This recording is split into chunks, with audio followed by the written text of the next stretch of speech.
सबसे पहले परम आराध्य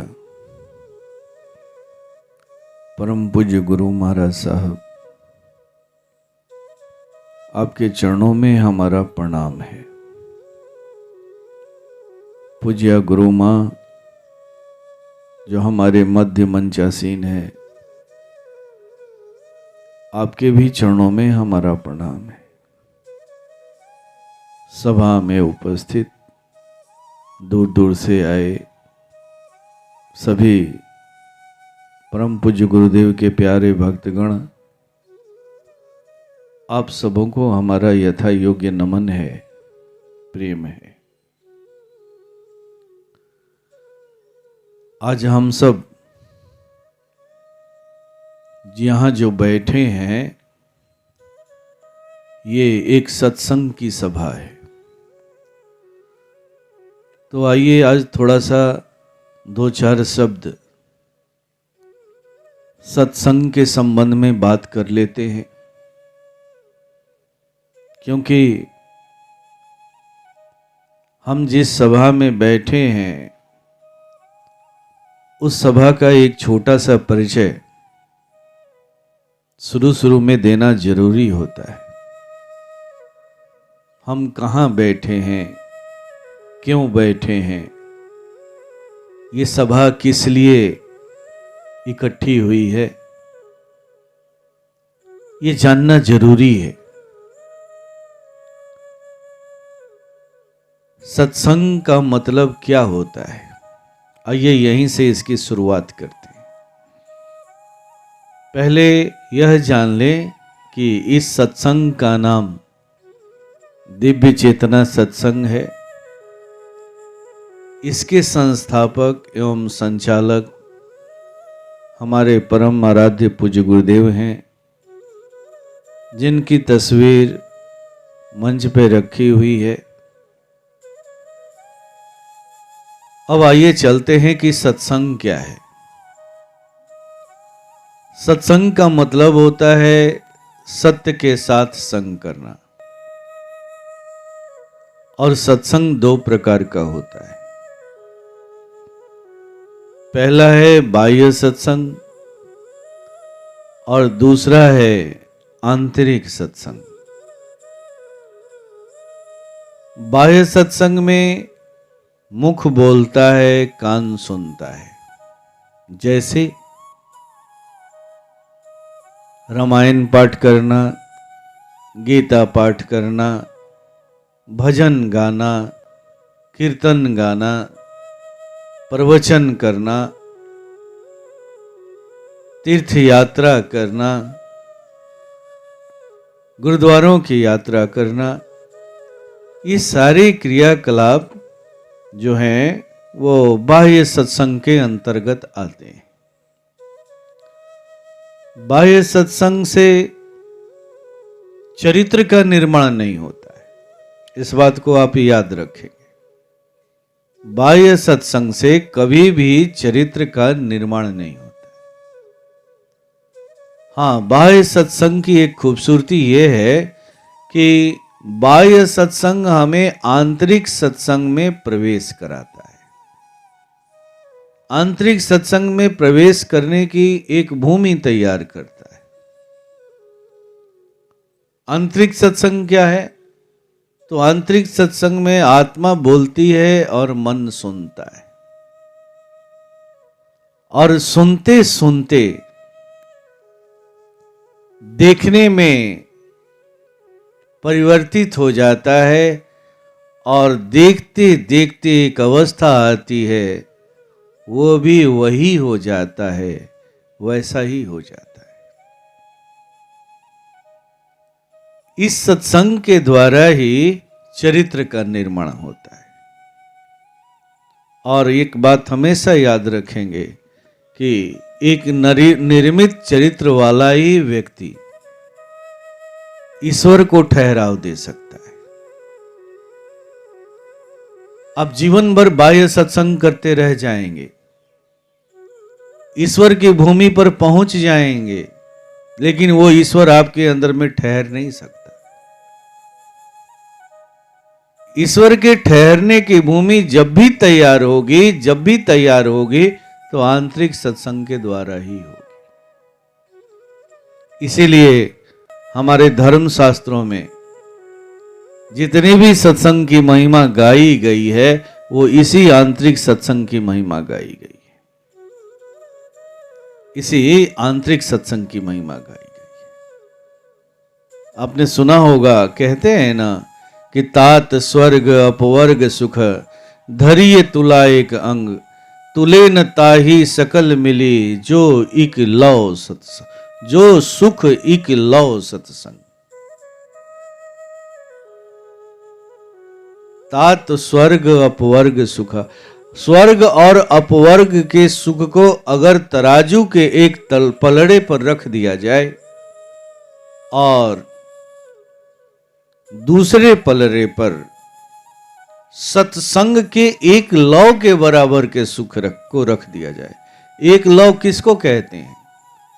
तो एक लौ का मतलब होता है एक बार पलक गिरना और उठना।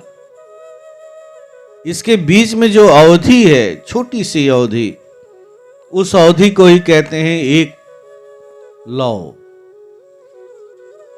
तो हमारे महापुरुष कहते हैं कि इस एक लौ के बराबर भी अगर आपने आंतरिक सत्संग कर लिया है, आपके अंदर में आंतरिक सत्संग उतरा है, उस भूमि पर पहुंचे हैं, तो उससे जो प्राप्त होने वाला जो सुख है वो सुख इतना बड़ा है कि उसके सामने स्वर्ग और अपवर्ग का सुख बहुत ही छोटा हो जाता है, छोटा हो जाता है।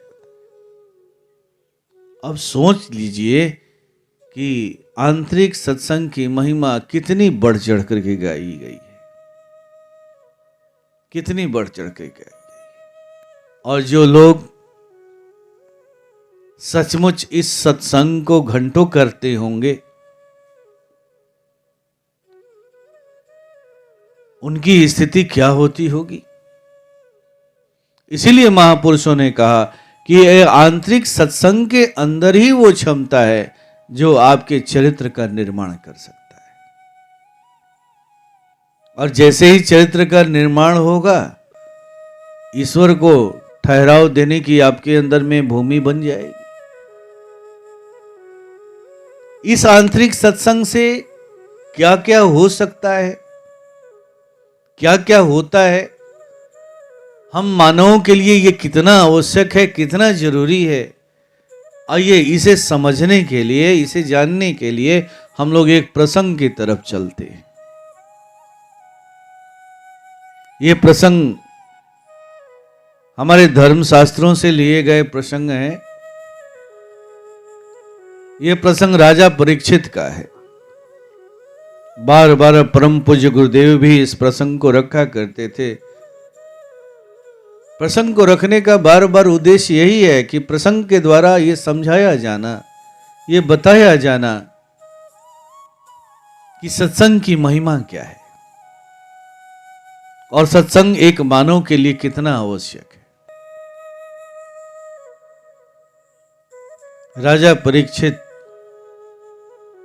एक बहुत ही अच्छे राजा हुए। एक बार की बात है, वो अपने राज्य में रात्रि के समय घूमने के लिए निकले। जो कुशल राजा होते थे वो अक्सर कभी कभी वेश बदल करके, कभी रात्रि में वो अपने प्रजा के बीच में जाया करते थे, ये देखने के लिए, ये जानने के लिए कि हमारी प्रजा की क्या स्थिति है, प्रजा किस तरह से रह रही है, प्रजा को कौन सी चीज की जरूरत है। वो केवल अमलो फमलो के रिपोर्ट पर विश्वास नहीं करते थे, स्वयं भी बीच बीच में इसका परीक्षण किया करते थे। और इसी परीक्षण के लिए वो अपने राज्य में निकले हुए थे। प्रजा के बीच उनकी दृष्टि एक दृश्य के ऊपर पड़ी। वो देखते हैं कि एक काला कलूटा व्यक्ति एक गाय और एक बैल को बुरी तरह से पिटाई करते हुए कहीं ले जा रहा है। वो गाय और जो बैल हैं वो दर्द से कराह रहे हैं, उन्हें चला भी नहीं जा रहा है, लेकिन वो इतनी जोर से पिटाई कर रहा है कि वो मजबूर है चलने के लिए। ये दृश्य देख करके राजा थोड़ा सा विचलित हो जाते हैं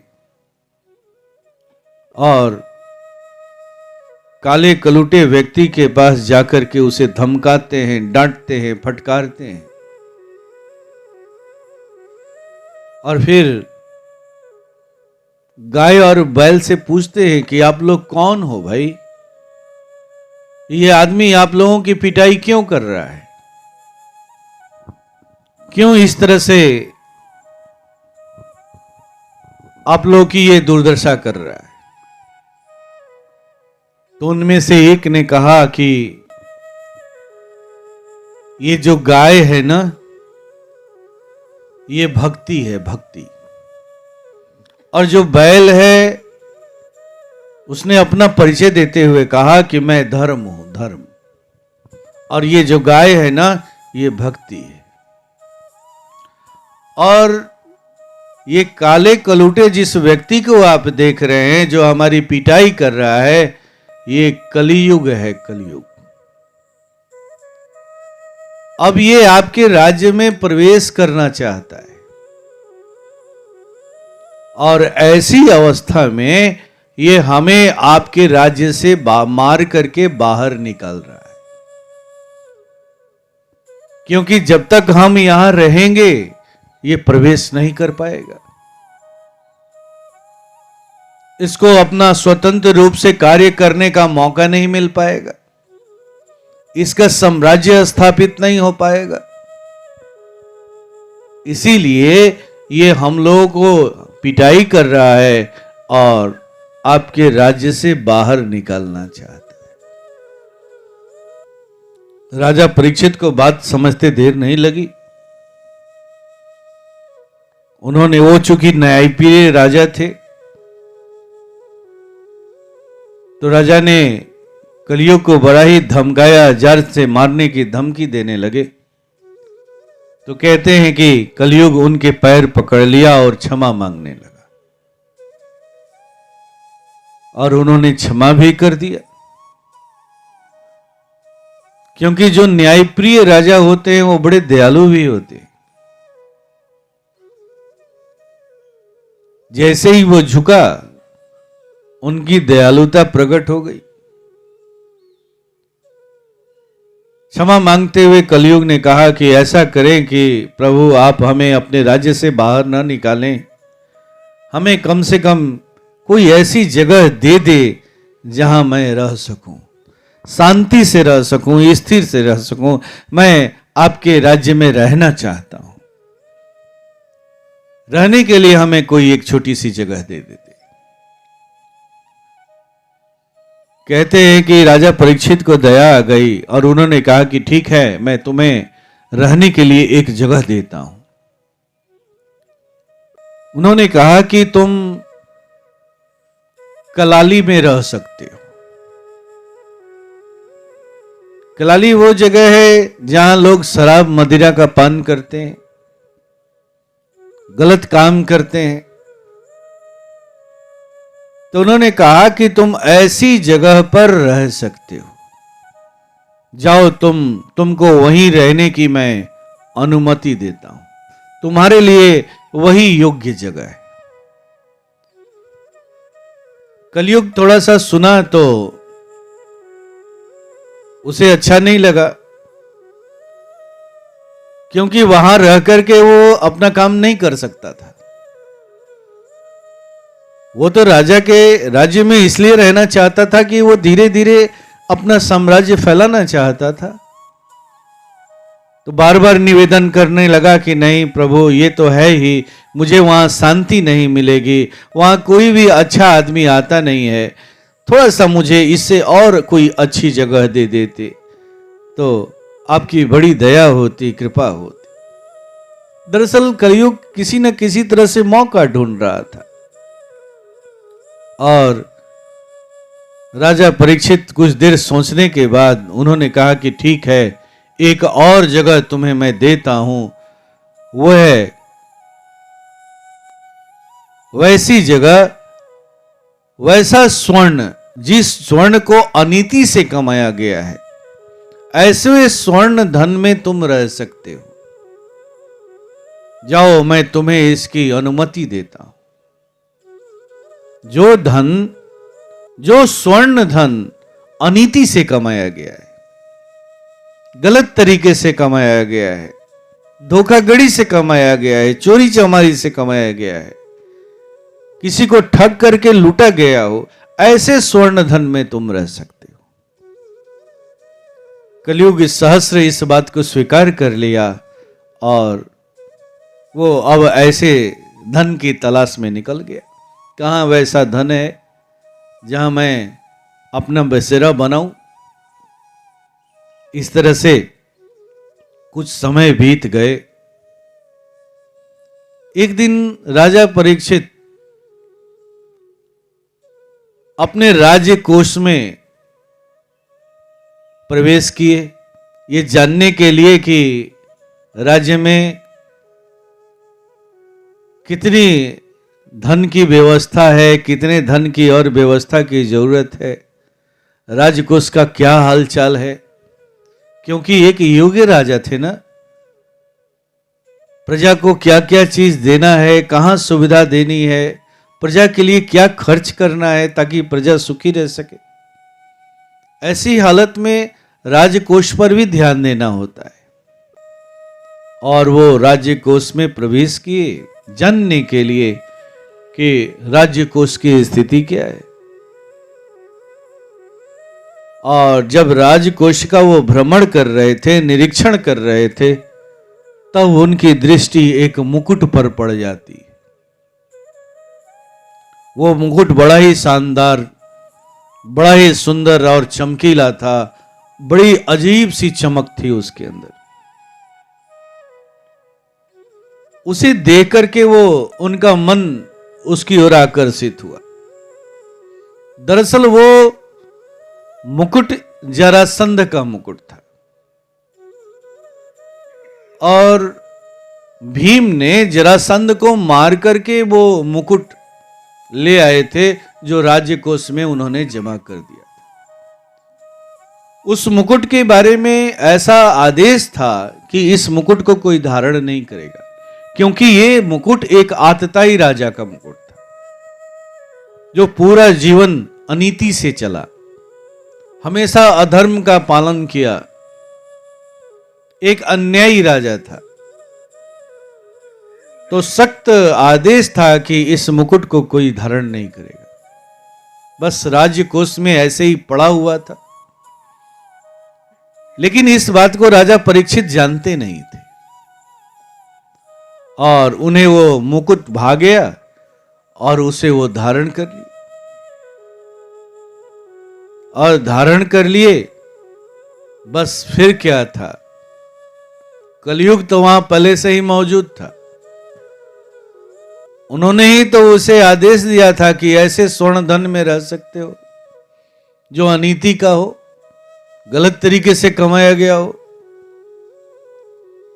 अब जैसे ही राजा परीक्षित ने मुकुट को धारण किया, वो कली जो है ना उनके मस्तिष्क में प्रवेश कर गया। यही तो वो चाहता था। और जैसे ही उसके उनके मस्तिष्क में प्रवेश किया, अब राजा परीक्षित के मन में एक विचार उठा, चलो चला जाए, आज शिकार खेला जाए। यही है समय का बदलना। जो राजा जीवन भर निरामिष रहा, एक न्यायी राजा रहा, आज उस राजा के मन में एक विचार पैदा हो रहा है हत्या करने का। शिकार खेलने का, निर्दोष पशुओं को मारने का, उसे मार करके आनंदित होने का, उनका मस्तिष्क जो है ना वो बिगड़ जाता है, कली के प्रभाव में आ जाता है। और कहते हैं कि वो अपनी तलवार लेकर के जंगल की तरफ निकल जाते हैं शिकार खेलने के लिए। प्रतापी तो थे ही, सूरवीर तो थे ही, वो जंगल में बहुत सारा शिकार करते हैं, निर्दोष पशुओं की हत्या करते हैं। पूरा तलवार रक्त से रंजित हो जाता है, रक्त रंजित हो जाता है। जब वो थक जाते हैं, उन्हें बहुत जोर की प्यास लगती है, तब वो पानी की तलाश में निकलते हैं। और पानी की तलाश में जब वो घूम रहे होते हैं, तब उन्हें जंगल के मध्य एक आश्रम दिखाई पड़ता है। वो उस आश्रम में प्रवेश करते हैं। आश्रम में जब प्रवेश करते हैं तो देखते हैं कि आश्रम के जो महर्षि हैं, ऋषि हैं, वो एक जगह कहीं कोने में बैठ करके ध्यान कर रहे हैं, समाधि में लगे हुए। इधर राजा परीक्षित इस बात को समझ नहीं पाते हैं। वो पानी मांगते हैं, लेकिन वो ऋषि तो ध्यान में बैठे हुए हैं, समाधि में बैठे हुए हैं। वो राजा परीक्षित की आवाज सुन नहीं पाते हैं। लेकिन इधर राजा परीक्षित इसे अपना अपमान समझने लगते हैं। उन्हें लगता है कि मैं पानी मांग रहा हूं और ये हमारे राज्य की सीमा में ही ये आश्रम है और ये मेरी बात नहीं सुन रहे हैं। और वो उन्हें क्रोध आ जाता है और तभी उनकी दृष्टि एक सर्प पर पड़ती है जो वहीं इर्द गिर्द उन्हें दिखाई पड़ता है। और वो अपने तलवार से सर्प को मारते हैं और मार करके उस ऋषि के गले में लपेट देते हैं। और लपेट करके गुस्से में वहां से वो चले जाते हैं। थोड़ी देर के बाद उस ऋषि का पुत्र जो कहीं आश्रम से बाहर गया हुआ था किसी विशेष काम से, जब वो लौटता है तो उसकी दृष्टि अपने पिता के गले में मरे हुए सर्प पर पड़ती है। उसे देखकर के ये बात उसे समझ में आ जाती है कि ये किसी ने शरारत की है, उसे उसके पिता का अपमान किया है। वो भी एक तपस्वी का पुत्र था, एक ऋषि का पुत्र था। अपने पिता का अपमान देख करके वो क्रोधित हो जाता है और एक श्राप देता है कि जिस किसी ने भी मेरे पिता का इस तरह से अपमान किया है, आज के 7वें दिन उसकी मृत्यु हो जाएगी और मृत्यु का कारण यही सर्प बनेगा। यह सर्प जिंदा होकर के उसकी मृत्यु का कारण बनेगा। इस तरह वो आवेश में आकर के श्राप दे देते। कहते हैं कि थोड़ी देर के बाद जब उस ऋषि का ध्यान टूटता है, समाधि टूटती है, तो उन्हें पीछे घटने वाली सारी घटनाओं का पता चलता है। वो सुनकर के बड़ा दुखी होते हैं और अपने पुत्र को बुला करके समझाते हैं कि चलो जो भी हुआ अच्छा नहीं हुआ, अज्ञानतावश हुआ, लेकिन कम से कम इतना तो तुम्हारा धर्म बनता है कि उस राजा को इसकी सूचना दे दो। ये ऐसा ऐसा हो चुका है, आज के 7वें दिन आपकी मृत्यु होने वाली है, शायद वो अपने प्राण रक्षा का कोई उपाय कर ले। इस तरह से आश्रम का एक सन्यासी राज दरबार में जाता है और राजा परीक्षित से ये सारी बातें बताता है कि आपके आने के बाद इस तरह से आपको श्राप मिला है और आपको अगर ये 7 दिन का मौका है, अगर चाहे तो अपनी प्राण रक्षा आप कर सकते हैं, उसका उपाय कर सकते हैं। गुरुजी ने इसके लिए आपको सूचना भिजवाई। इस तरह से वो गुरुजी का संदेश उन्हें सुना देता है। राजा परीक्षित इस बात को सुनकर जैसे ही सुनते हैं डर जाते हैं। अरे अब मेरी उम्र मात्र 8 दिन ही रह गई है, 8 दिन के 7 दिन ही रह गई है, 7 दिन के बाद मेरी मृत्यु हो जाएगी। अब वो मृत्यु भय से कांपने लगते हैं, शोक में डूब जाते हैं। कहते हैं कि ये खबर पूरे राज्य में आग की तरह फैल जाती है और राज्यकर्मी राजा परीक्षित के प्राण को बचाने का तरह तरह से उपाय करने लगते हैं। एक से बढ़कर के एक संत महात्माओं के पास इसकी सूचना दी जाती है। कहते हैं कि एक से एक बढ़कर के संत महात्मा वहां आते भी हैं, तरह तरह के उपाय बताते हैं, तरह तरह का रास्ता बताते हैं, तरह तरह के पूजा की प्रविधियों को बताते हैं।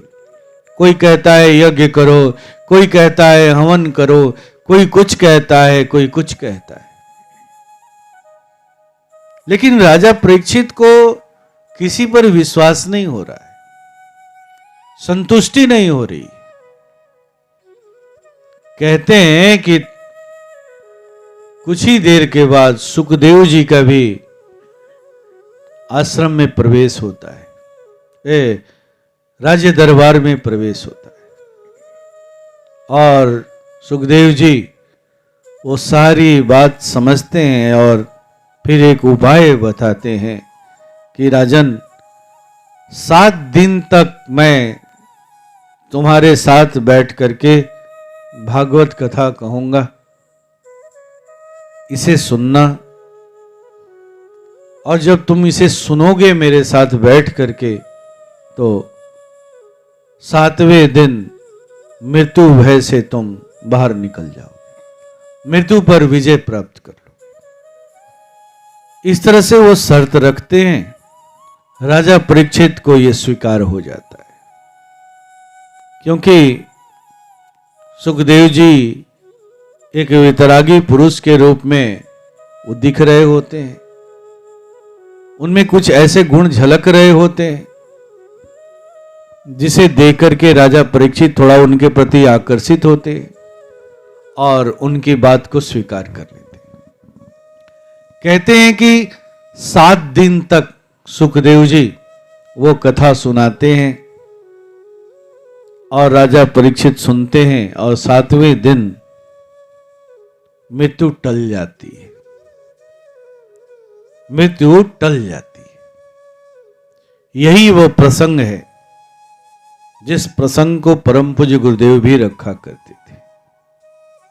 आइए अब इस प्रसंग के तह में हम सब चलते हैं कि वो कथा कौन सी थी जिस कथा को सुखदेव जी सुना रहे थे और राजा परीक्षित सुन रहे थे। आज तक जितने कथावाचक हैं, चाहे टीवी चैनल से आ रहे हों या हमारे मध्य गांव घरों में आकर के, समाज में आकर के वो कथा सुनाते चलते हैं और उस कथा में वो क्या कहते हैं तो भगवान कृष्ण की कथा कहते हैं। भगवान कृष्ण का जन्म यहाँ हुआ था, उनकी माता का नाम ये था, वो बालपन में ऐसे ऐसे शरारत किया करते थे, ऐसे ऐसे रास रचाया करते थे। फिर जब बड़े हुए तो वो पांडवों के साथ इस तरह से खड़े थे, उस तरह से खड़े थे, ऐसे जोगी थे, ऐसे तपस्वी थे। बस यही कथा सुनाई जाती है। 7 दिन कथा चलता है पॉकेट उनका भरता है और पॉकेट में पॉकेट भर करके वो चलते बनते। और इस कथा को सुनने वाला कोई भी व्यक्ति मृत्यु भय से उबर नहीं पाता है। ये कैसी कथा है भाई, कैसी कथा है? क्या ये वही कथा है जिस कथा को सुखदेव जी ने राजा परीक्षित को सुनाया था? नहीं, ये वो कथा नहीं है, ये वो कथा नहीं है। ये वो कथा है जो कथा हम लोग ध्यान में करते हैं, जो हमारे परम पूज्य ने कराई है। आत्मा बोलती है और मन सुनता है, और सुनते सुनते उसी को देखने लगता है, और देखते देखते उसी चरित्र को पा लेता है। आत्मा का चरित्र कैसा है? तो अजर है, अमर है, अमिट है। इसी चरित्र को वो पा लेता है। सभी लोग इसी कथा को कह रहे हैं। भगवान शिव कहते हैं कि मैं पार्वती को अमर कथा सुनाता हूं, और सुनते सुनते वो उसी चरित्र को प्राप्त कर लेती हैं, उसी में प्रवेश कर जाती हैं। देखत तुम ही हो जाई, वो भी वही हो जाती हैं, वही बन जाती। ये वो कथा जो एक गुरु अपने शिष्य को सुनाता है। ये कथा सुनने की प्रविधि देता है, प्रविधि देता है। कहते हैं ना कि हम मानव अक्सर शरीर चेतना में जीते हैं, और हमेशा शरीर की ही मृत्यु होती है, चेतना की मृत्यु नहीं होती है। और जब शरीर चेतना में रहते हैं और हमारी मृत्यु हो जाती है तो क्या होता है? तो शरीर तो नष्ट हो गया, लेकिन शरीर की प्यास रहती है, शरीर का भूख रहता है, शरीर से जो हमने भोग विलास किया था उसकी स्मृति बनी रहती है।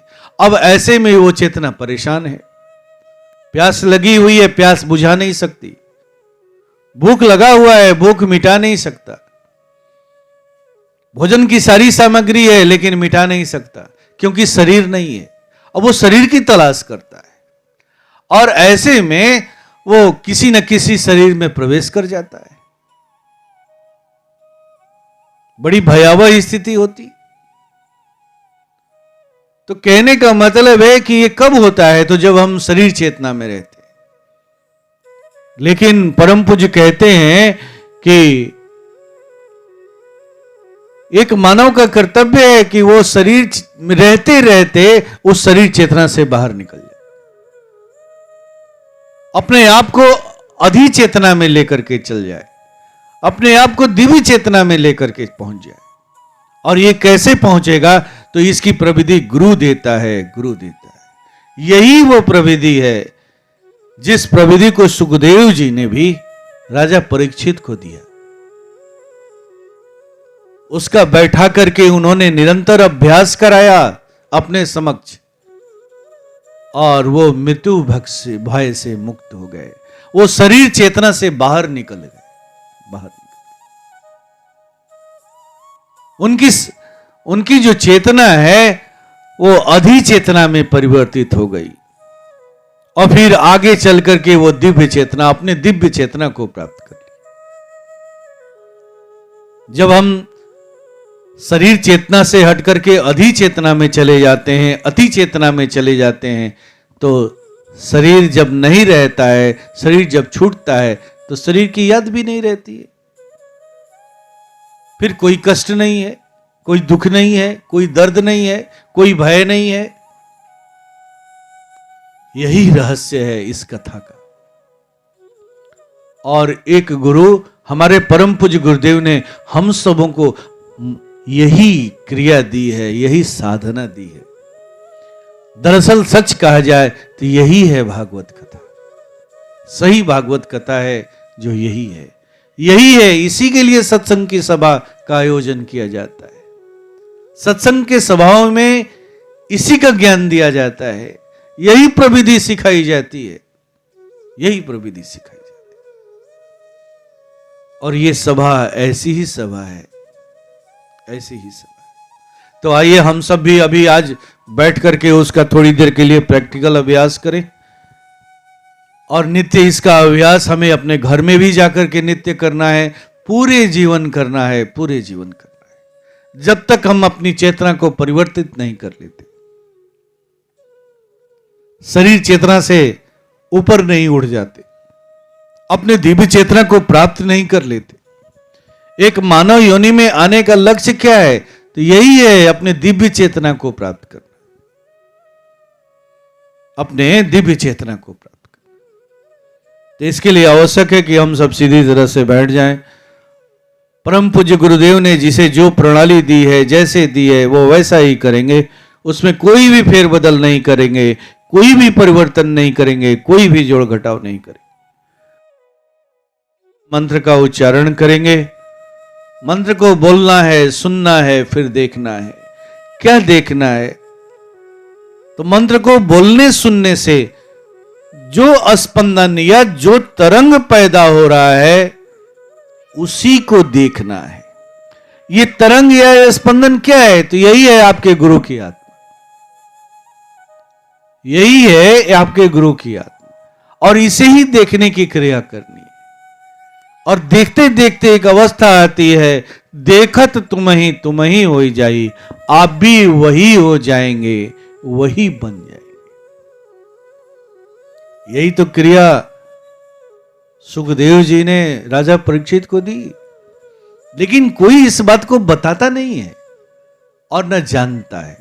वो केवल यही जानता है कि भगवान कृष्ण का यहाँ जन्म हुआ था, वो उनके यहाँ पले पोसाए थे, जब बड़े हुए तो कंस को मार दिए, कंस को मार करके फिर वहाँ का राजा बन गए, फिर पांडवों के साथ वो जीवन बिता।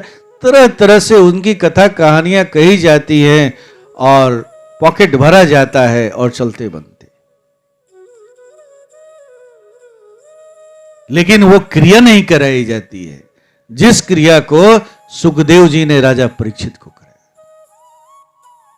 यही वो क्रिया है, यही वो प्रविधि है जो पूज्य गुरुदेव ने आपको दी है, हमें दी है। और ये सत्संग इसी प्रविधि पर चलने की बात करता है। इस सत्संग यही वास्तविक सत्संग है। कहते ना कि सत्य के साथ संग करना, सत्य के साथ संग करना। आपकी आत्मा ही वो सत्य है, एकमात्र ऐसा सत्य है जो हर परिस्थिति में वो अपने समरसता में बना हुआ है।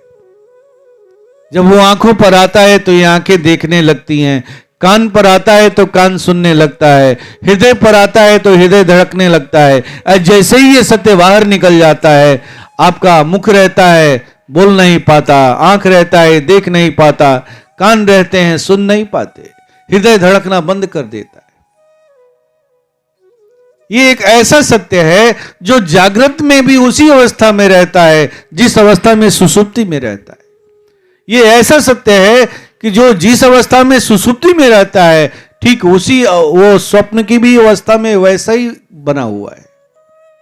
उसमें किसी तरह का कोई परिवर्तन नहीं होता है, कोई बदलाव नहीं होता है। यही है अकाट्य सत्य, और इसी सत्य के साथ संग करने को सत्संग करते हैं। यही है वास्तविक सत्संग, जिसकी साधना अभी करने की बात की गई। तो आइए वो क्रिया करें।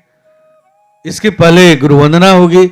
जैसे ही गुरुवंदना समाप्त हो जाए, मौन होकर के इस साधना को करेंगे, इस क्रिया को करेंगे। ओम शांति।